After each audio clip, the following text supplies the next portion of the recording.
Hello and a very good evening. Welcome to Elite TV. You're watching Open Debate in English. I'm Chongtham Amrita, and today we're going to be debating and discussing on the topic SoO, the abrogation or extension.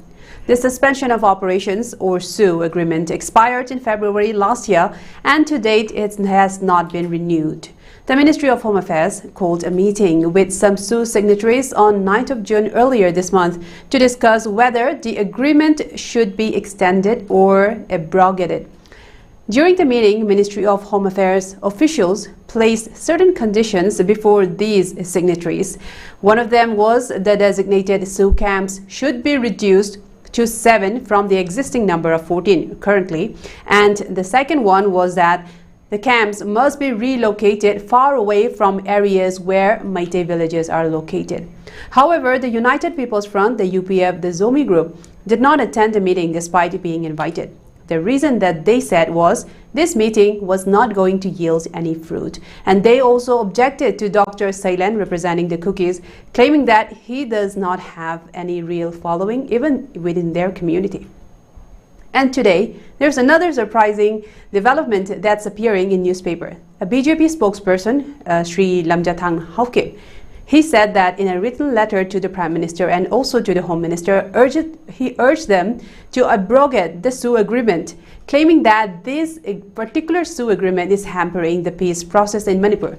What remains unclear so far is whether Sri Lamjathang Haokip he wrote that letter in his capacity as a BJP spokesperson or as a Kuki leader, because either way the move is being seen as a positive step towards peace, and also if this is a signal for the Kuki community to abrogate peace and also make way for peace in Manipur. Earlier on Friday, in May last month, on 16th of May to be exact, some Kuki MLAs also met with some of their civil society organizations and the leaders of SoO groups to discuss whether the 10 Kuki MLAs should participate in the new popular government if there were any. 4 out of them expressed some willingness to participate. However, that idea was eventually scuttled by the SoO signatories, who insisted that certain preconditions must be put before the Home Ministry. These are some of the developments that we have seen regarding the SoO agreement so far, and we're going to be discussing and debating on this particular topic. So before much delay, let us welcome our speakers for tonight. Our first speaker for tonight is Dr. Naorem Bobo, media spokesperson for DMCC. Oja, welcome to Open Debate. Our second speaker for tonight is Jinine Laishramcha, assistant professor, University of Suwon from South Korea. Oja, welcome to Open Debate. My pleasure. Very welcome. And our third big speaker for tonight is Dr. Shantikumar, professor of English from Hongkuo Delin University, Taiwan. Oja, welcome to Open Debate. Good evening, Amrita. Thank you for having me. Thank you for being here. I'll start with Oja Bobo once again for this topic. Oja, particularly in this letter that I mentioned in my opening remarks, Sri Lamjathang Haokip, he particularly wrote that letter to the Prime Minister and the Home Minister. I want to know that, and what is your opinion? If his letter was written in his capacity as a BJP spokesperson, if it is, then is it the statement of the BJP, or is it the statement as a representative of the community, of the Kuki community particularly? Because if it is so, then do you think that this particular letter represents the sentiment of all the Kuki communities? How do you interpret this letter? Yes, good evening, Amrita, and to my respected panelists, and to all the viewers of Elite, those who have given comments, pros and cons. Firstly, Amrita, that Michael, that Haokip, he himself has been the leader of this Thadao community, that the Thadao community, what in the convention which was met in Guwahati, that they claim themselves as a Thadao, not a Kuki. Okay. That so it is already they have given a statement from the Thadao community, which is led by this Michael Haokip. No, they don't represent as a Kuki community. Firstly, we would like to highlight this one. Okay. And secondly, that he himself is a spokesperson of BJP. if you come to this in BJP, another or other spokesperson also there in Manipur. But the question is that why the other spokespersons of BJP and the state BJP leaders, they have not given a statement regarding the abrogation of SoOs like the Michael Hongkuo. So this is a big question, which we have raised the question that in his own capacity. But I don't think that the letter which he has written to the Honorable Home Minister and Honorable Prime Minister, that he himself in an individual level may not or may not have written the letter. So in the view of BJP, that if none of the other BJP spokesperson have really guts, or really the president of BJP state of Manipur, if they don't have the guts to write about it, then there's a particular person who this Lamjatang Hongkuo, Michael, has written it. That means he has a backing from the BJP government, or it may be the political pressure or political views that what he has returned to the Home Minister and the Prime Minister. And thirdly, if we come to this, Thado community is the largest community after Meitei community in terms of population. So there is a fraction between Thado communities. So which is by the Michael Hongkuo in Thado INP, and the Thado community which has supported the so-called SoO militant groups, or so-called narco-terrorists, or so-called that illegal immigrants. So there is a big fraction between this in their own community. So Michael, he himself is also in he had not visited his own home place since the era of this 3rd May, this conflict which have started. So in my view, that if we really wanted to know the points or hidden agendas, then we should also look after this May 3rd and before the May 3rd. What is going on?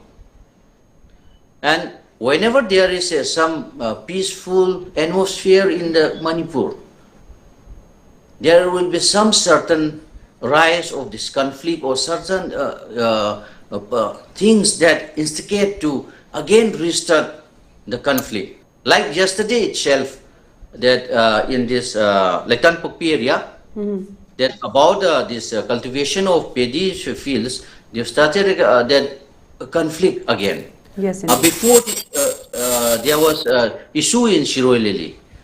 Each and every, within 2 or 3 months, if there is this some peaceful atmosphere which try to talk among the communities, or among our this indigenous people, or among the community of Manipur, it has always there is instigating agenda which already to make the conflict zone, or to start the rumors, or to make the people in this apprehension that the conflict is still going on, or to make that people to acknowledge that you have not stayed in such a state or such a place where it's a peaceful state. So my point of view is that, Amrita, till today, the voice of people of Manipur, the voice of our this communities, different from different communities, that which we have been demanding from the day one itself, like the abrogation of SoO, abrogation of this dismantle of this buffer zone, and the free movement in highways. These are some points, but other points also. They are the IDP victims, which they want to return their own homeland, or their home place, native land, like etc. So none of our demand, the people of Manipur, which has given the statement and the memorandums, none of the demand has been fulfilled by the central government and the concerned authority itself. So today itself, and we have started like in the Hindus newspaper and the Northeast, that it has been already published that the MHA is going to retalk about the SoO and its rule and regulation, or some print and media has already printed about it. But our people, which have lost our faith and trust to the government of India, government of the central government itself, because none of our demand, none of our expectation, which public has been expecting, the common man has been expecting, has not been fulfilled yet.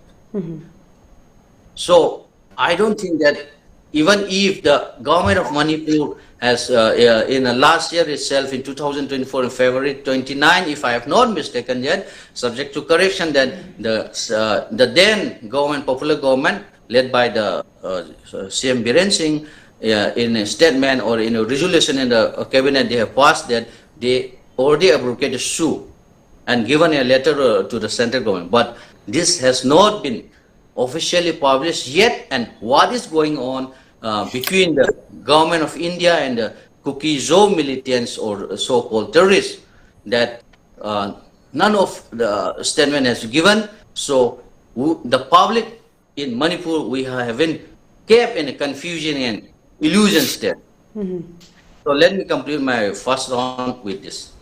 Yes, thank you for your points. Oja, I'll get back to you in the next round, but you have raised a very important point that's been recurring so far, that the people have lost the trust in the central government. And will this latest talks with the SoO signatories change that? I'll take that question to Oja Jinine as well. Oja Jinine, do you also think that the latest talks regarding SoO with the Ministry of Home Affairs officials will finally restore some trust from the people of Manipur? And also, regarding the letter, I want to pick one point again, that Sri Hongkuo, he mentioned that the SoO agreement with UPF and KNO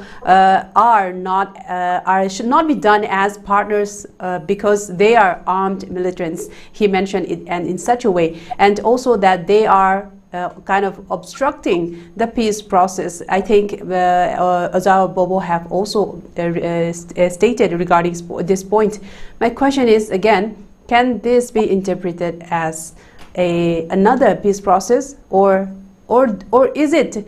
Can it be interpreted as in such a way where the other SoO signatories, they are not against peace, they are not against any obstruction, or they are not against any whatever decisions that the Ministry of Home Affairs take, but it is the contention is now lying between the UPF and the KNO. How do you interpret it? According to me, I think such kind of activity or such kind of a process, so we call it suspension of operation or peace talk. Particularly at this context, I think the news is not important. This is one of the distractions. There are a lot of distractions, that delaying, peace process or transformation of the conflict in Manipur.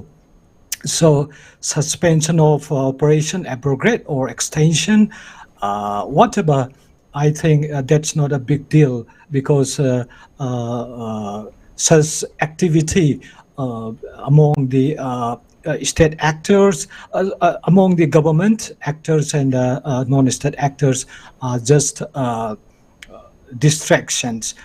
And to me, when we talk about suspension of operation, first, when we check the parties, especially so-called armed groups of the Kuki-Zo militants, at the very outset, they don't have, that kind of validity, like suspension of operation, basically it means that there is a kind of armed interaction of activities of the arm against the state government.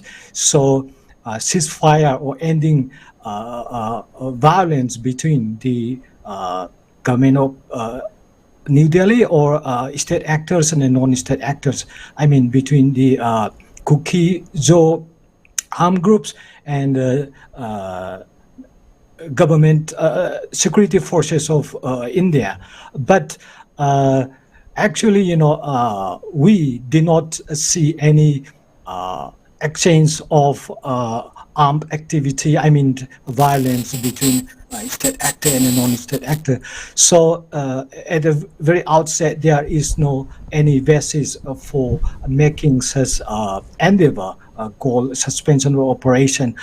On the other hand, suspension of operation may be a positive. For example, one of the ground rules, there is some points like end or stop the extortion or illegal activities, or not allowing any more recruitment of new members of the armed groups. So that may be positive. And another thing is, if there is suspension of operation, government of India or maybe including civil administration may have upper hand to harness or to control or to regulate or to deal with the armed cookies or militants. That may be some positive elements. But to me, as I told you before, such kind of activity or process is one distraction. We have to look the bigger picture. The actual case is the state repression. Sometimes we can call it structural violence. That violence that going on over the many years. Such kind of violence has question about the deprivation of the human rights or civil, political, economic, social, cultural rights of the indigenous people. And for example, 1949, the controversial merger agreement, and after that militarization with the Armed Forces Special Powers Act, and such kind of act from the New Delhi and the government is giving a lot of challenges to the people of Manipur. So indigenous people have not been able to entertain our basic fundamental human rights. So the bigger issue is the state repression and the continuation of structural violence. And also we people as a stakeholder, as a victim, and should know that actual case issue is the like deprivation of the human rights and the continuation of the repression by the state actor. So, like armed cookies or militants are used or have been used by the state as a mercenary or as a device to weaken the situation of Manipur in terms of economy, in terms of that other basic development steps. So we need political culture, and we need to strengthen our. We need to avoid, and we need to ask questions and to address our weaknesses. Otherwise, such confusing elements like suspension of operation, and tomorrow there will be another issue. So then we are just in a confusion.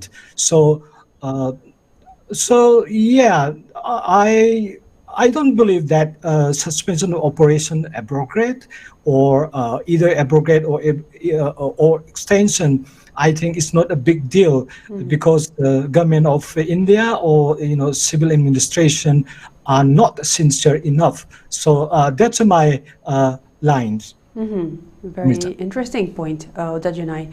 I'd like to raise that point to Oja Shantikumar. Oda Jinine has said that regarding the talks of SoO abrogation and also extension, they are merely a distraction because the central ministries, the central government, they are not sincere, especially regarding the violation of human rights of the indigenous people in Manipur. Although, Oja Shantikumar, how would you respond to that? Do you also agree to that? And also, I would like to raise another question to you, which is that earlier this month, in June, 9th of June specifically, there was a meeting arranged by the Ministry of Home Affairs where the UPF ZOMI did not participate. They said that the result of that meeting is they already know it and they were indifferent to it.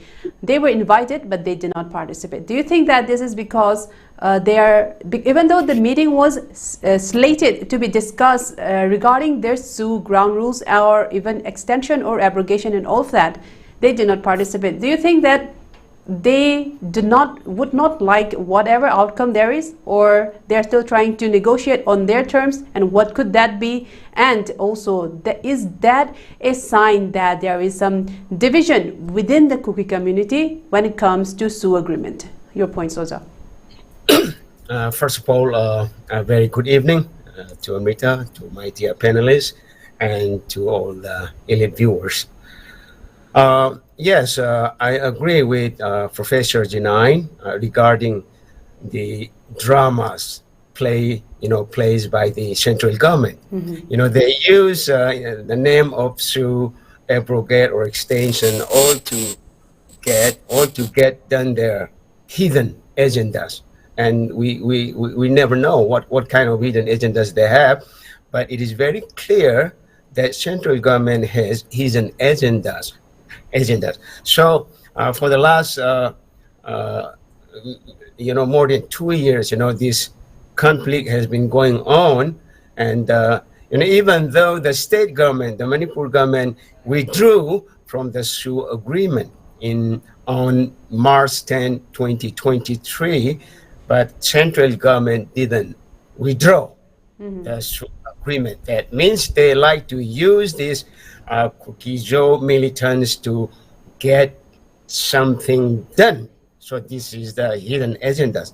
And to your second questions about the absence of the UPF ZOMI group, the United People's Front, the ZOMI militant groups, they didn't participate, even though the main agenda was to discuss about the future of the Kukijo SoO groups.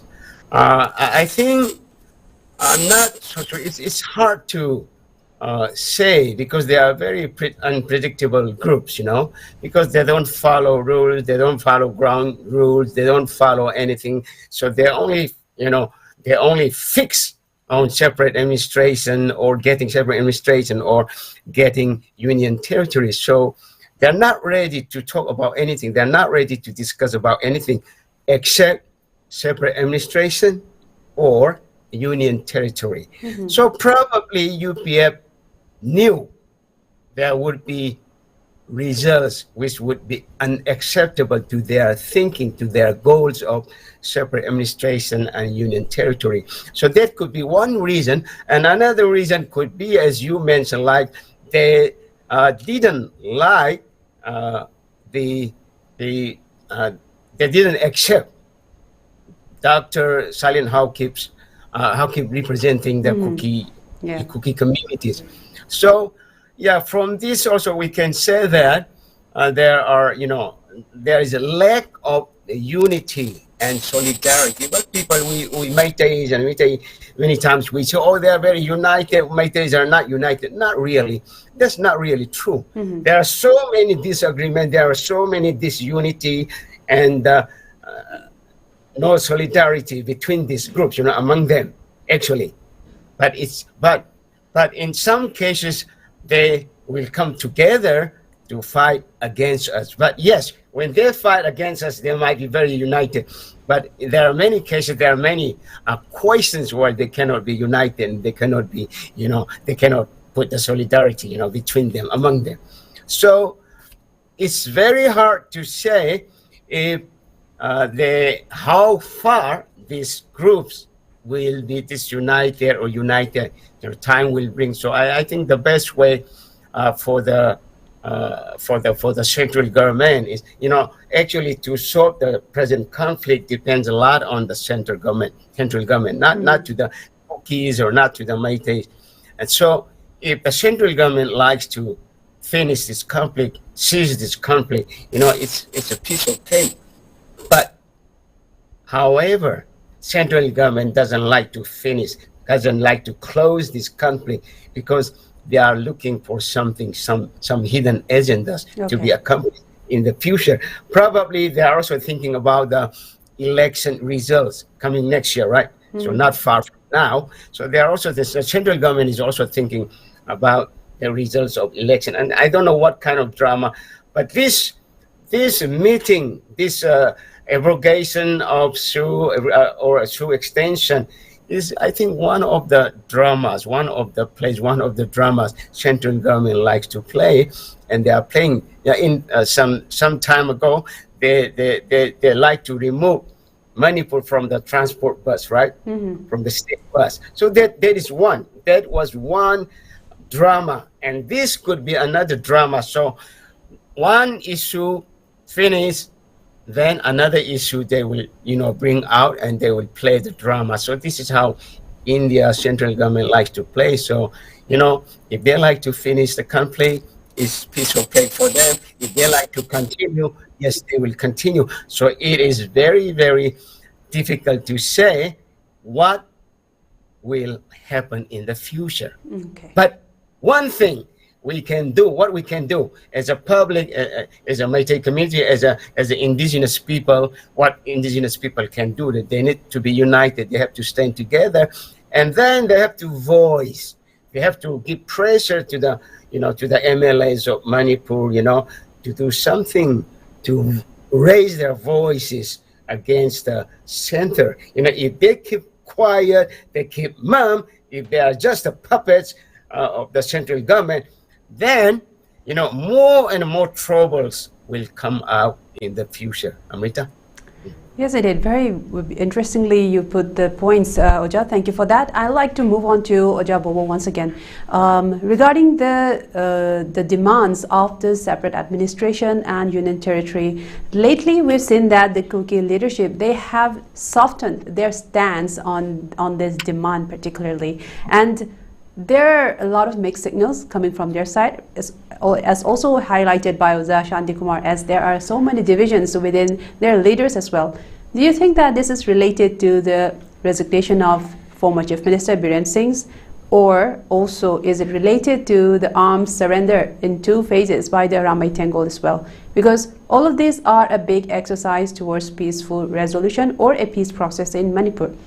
And what would you comment regarding the arms surrender and also the Kuki communities softening their stance on their demands, and also their willingness from some of their MLAs to form or support a government as well? So looking all of this together, do you think that this particular demand is being considered by them from their side as well?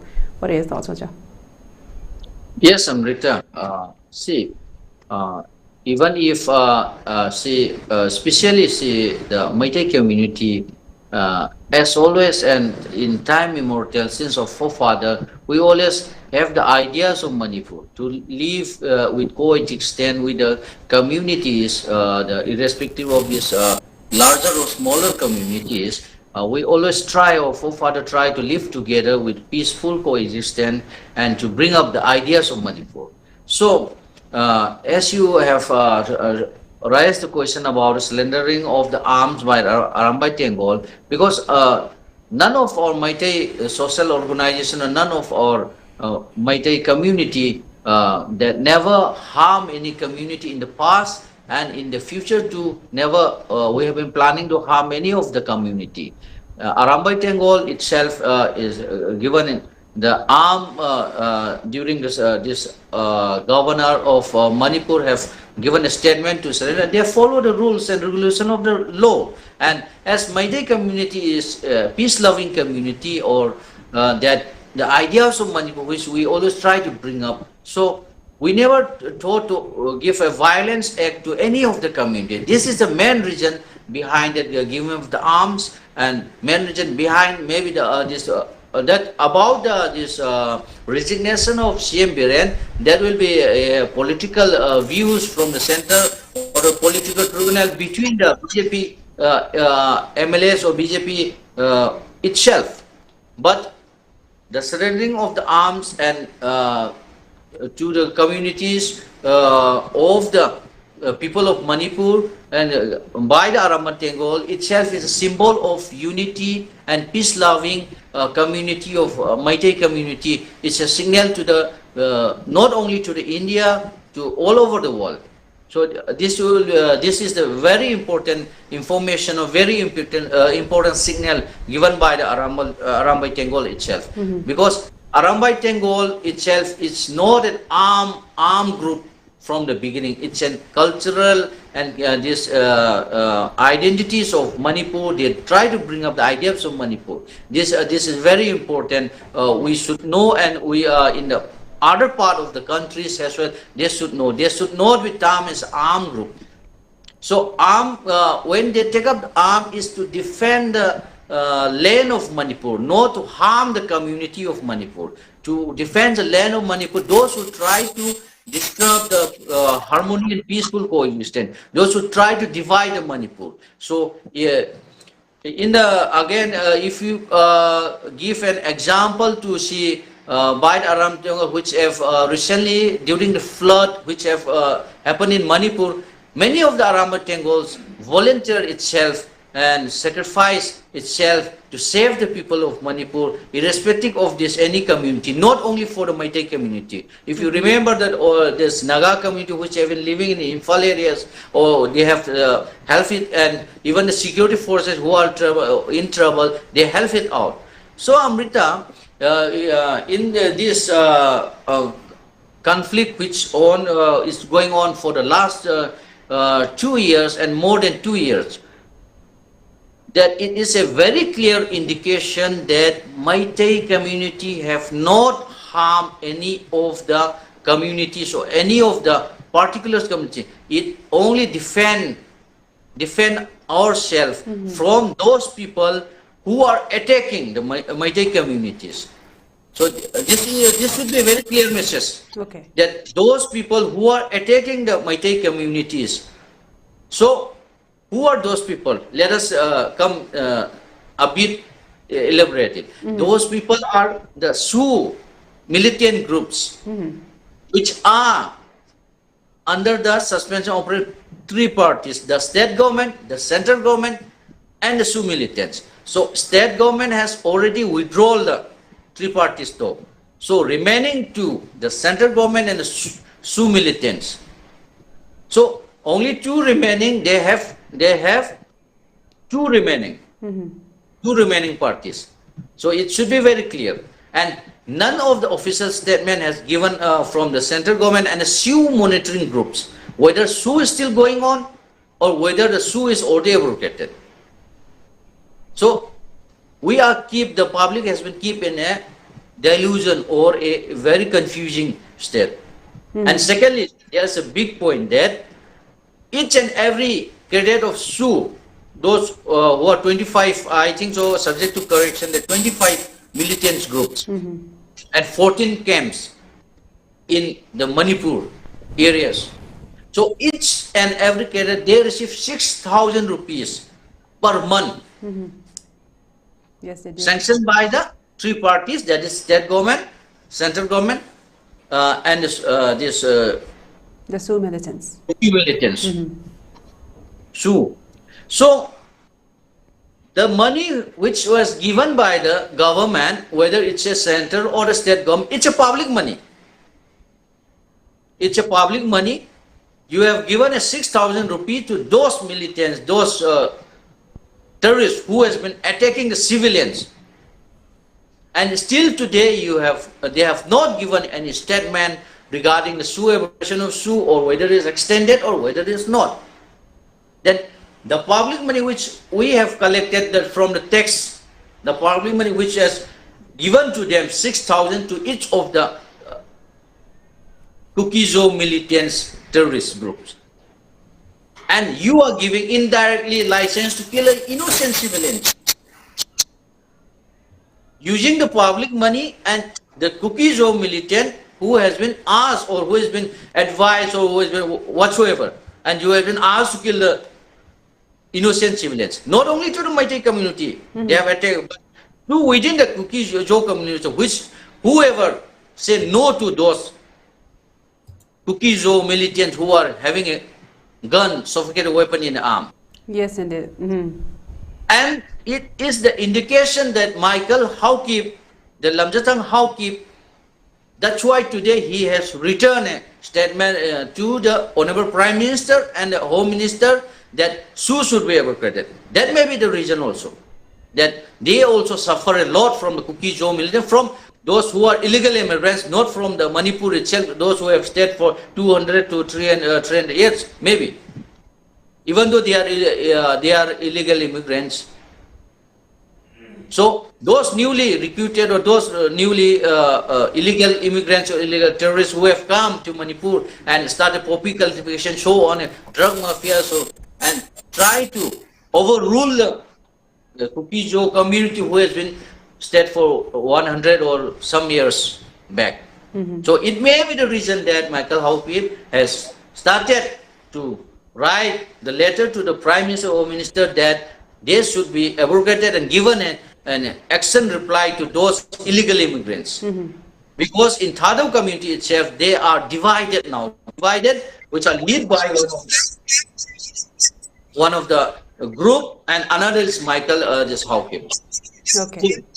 It may be very hard to for them, as well as the indigenous people of Manipur, that it is time that we should sit together, we should come together and give a befitting reply to those who try to break Manipur, those who try to break the peace and harmony of Manipur. Okay. So, Amrita, let me conclude by saying that Manipur people is a peace-loving community, but we will never compromise on those people who try to break up Manipur, whether it is from the Kukizo community, whether it is from any part of the world. Manipur people will be always united. We have been uniting for the last many thousands years by our forefather, and we'll never compromise on it. Thank you. Yes, I did very nicely put, Oja. Thank you for your points. Now, moving on to our debate, I'd like to raise one more issue to Oja Jinine, that in the letter that was written to the Prime Minister and the Home Minister, Shri Haukip, he also said maybe it was first, this particular letter was first published in India Today, and then it was translated in the local newspaper in our local language. Maybe some of it was lost in translation, but there was some contradictory, that sounded contradictory in his points. One of them was that he said, by extending the SoO agreement, it could only invite the kind of violence, the scale of violence that we saw in 2001, in June 18. And he said that he actually urged the Prime Minister and the Home Minister not to extend the SoO agreement at this current point, at this current juncture.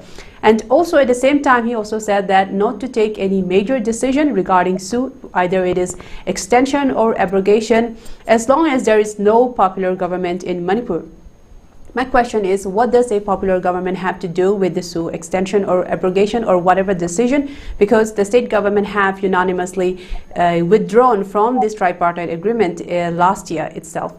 And why would it make any sense at this point if a popular government is reinstated or not?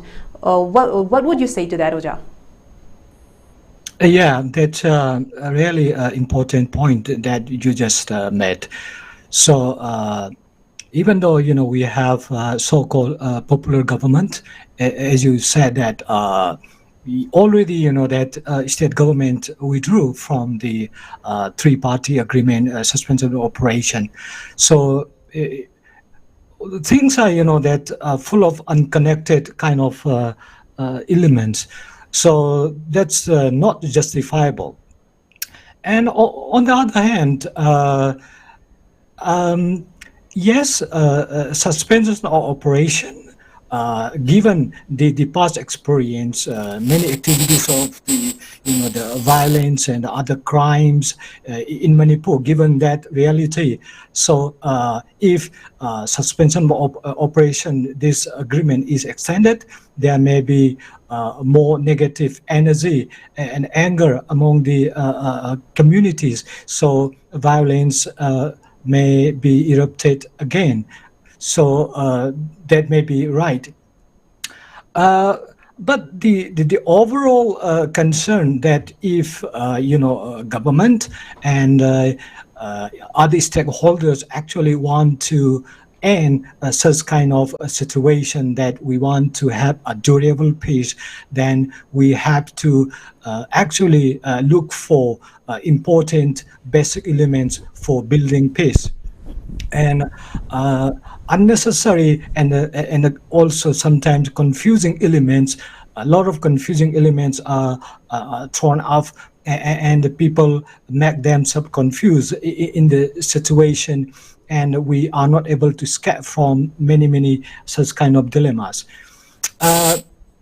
So first thing is that as a stakeholder, especially people, we should understand our weaknesses, and we should understand the attitude and behavior of the state. And this time we have a civil administration from the governor, but we are experiencing same nightmare.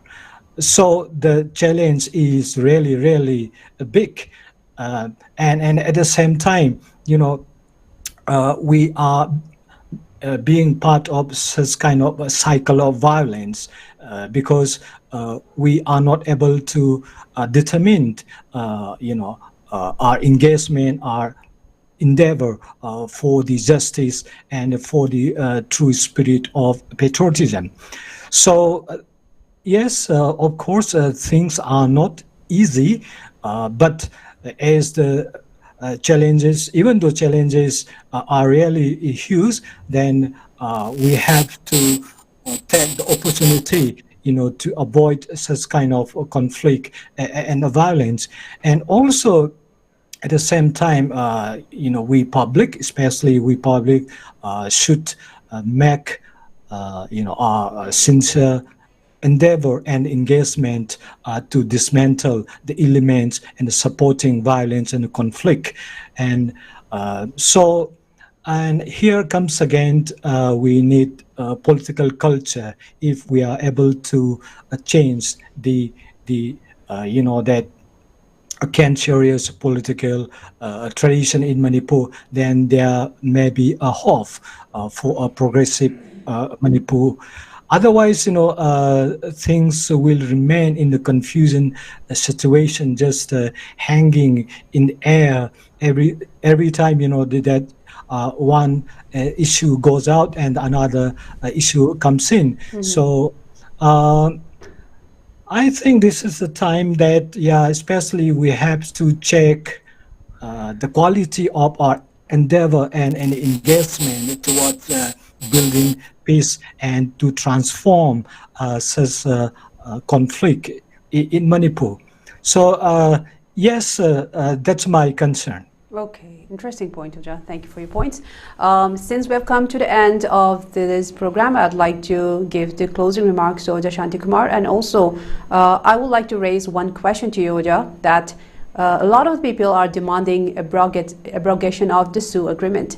There is one clause in the SoO agreement which says that the Manipur integrity, especially the territorial integrity of Manipur, will be safeguarded, that there will be no disintegration of the territorial integrity of Manipur. There is one particular clause that's in the agreement, and this clause is becoming an obstacle for those demanding separate administration and union territories, although this seems to be considered by them.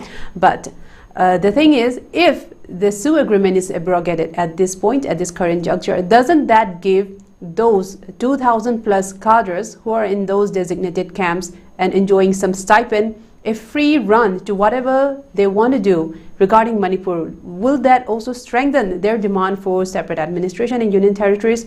or will this be a very good idea? And also, what can be done? What other steps that we may not know about? What are your thoughts on that, Oja? What would you say to that? Oja Shantikumar, you are on mute. That's a good question, Amrita. Actually, the SoO agreement, yes, clearly mentions that the safeguarding of Manipur's territory cannot be compromised. That means they cannot hurt the integrity of Manipur. So if SoO is abrogated by the center, and of course, the SoO militants, more than 2,000 SoO militants would definitely lose their stipend of 6,000 per month. That's for sure. And on the other hand, when the central government, Indian central government, abrogate SoO, another consequence could be these SoO groups have the freedom. They have the freedom to do whatever they want, to attack the central military forces or the state forces or civilians. They will have definite freedom to do. So what central government should do is that, once SoO is abrogated, then central government needs to take very strong steps to flush out, to wash out, to crack down these militant groups from the state of Manipur. They should be driven out, through military crackdown or through dialogue, I don't know. So if central government doesn't do these things, then it could be dangerous. But I think right now, so far we know, they are also played by the central government. They don't do everything with independently. So they also follow the central, government's order. So we need to wait and see what kind of actions, or if the central government will abrogate or will extend the SoO PEC agreement. So concerning, I think, Langjatang's about, he mentioned about June 18 incident could happen again if SoO is abrogated or SoO is extended. Yes, I think here he is talking about how the public, how the people of Manipur raised on June 18 and 18 lives lost in that incident. So that kind of incident may occur again if SoO is suddenly abrogated or extended. Abrogate might be from the Kuki-Jo communities. They may rise, they may do something unwanted. If SoO is extended, on the other hand, Meitei communities may rise, may do something like June 18. I think that might be the meaning what Michael Lamjatang, says in his letter. So I think we need to wait and see what the central government does. But at the same time, we indigenous people should be very careful. We have to be very watchful and what kind of steps we should take if the SoO is abrogated, if SoO is extended also, what kind of step we should take. We should be ready for that, all our CSOs especially, because the government, we cannot rely. They are puppets and they have no power now. So what we can rely on are the CSOs of Manipur. Okay. So CSOs should get ready and to face any decision taken by the government. Amrita. Thank you for your points, Oja. As we've come to the end of today's program, I would like to briefly summarize what we have discussed today. We have discussed regarding the suspension of operation, whether it should be extended or abrogated. Regarding, it was based on the letter written by Sri Michael Lamjatang Haukip to the Prime Minister and the Home Minister. And the contents of his letters revealed a lot of things, especially that if it is extended or abrogated at such a juncture in Manipur, it could even invite further violence in Manipur. So I think at at this point, the central ministry, whoever is in charge, especially the stakeholders in the tripartite agreement of the SoO agreement, need to apply proper mind, proper thought, because this has revealed a lot of layers in Manipur. And also regarding those who are in possession of arms, our speakers have also highlighted that a lot of the people and groups based in the valley districts, they have taken up arms in order to defend the state and themselves and all those who are living in the underlying, the far-reaching areas,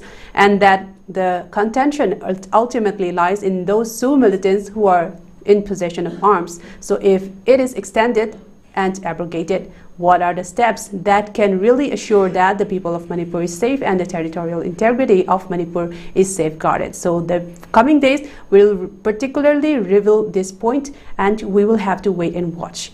But until then, we will continue to update on this particular topic.